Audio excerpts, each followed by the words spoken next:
Gaur goizean gure irati ondu da norekin? Protagonista handi batekin, gure Zeledonekin, así que ikus ezagun.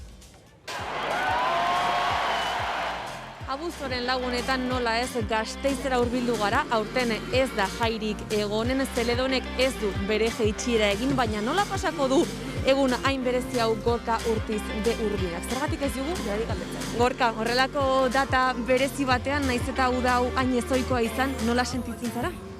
Nola sentitu, bueno, nik orain ez dut somatu gaur festak ez daudela, ez? Gaur zeiretan ez naiz egon hemen, plaza zeharkatzen, baina zuekin nabil, eta bueno, egon naiz goiz osoan, hori, entrevistak eta hori gauza horiek egiten, así que, bueno, zeiretan, sobremesan edo hori egongo gara, eta momentu horretan ez dakit nola sentituko nahi zen. Erran duzu, egun hauetan komunikabide guztiak nahi dute solastu zurekin, baina horretaz aparte, deia unitz jaso dituzu, jakiteko nola zaude, nola sentitzen zaren? Normalean festan beti da nabil, hori, entrevistak eta hori egiten, eta aurten gehiago izan dira, ez? Hemen plaza honetan, jende desente dago oraintxe Gasteizen, nola nabaritzen duzu gasteiztarrak? Denek pentsatzen datorren urteko festetan, 2021 batean, hori, festek bi urtez ospatuko ditugu, ez? Aurten eta datorrena.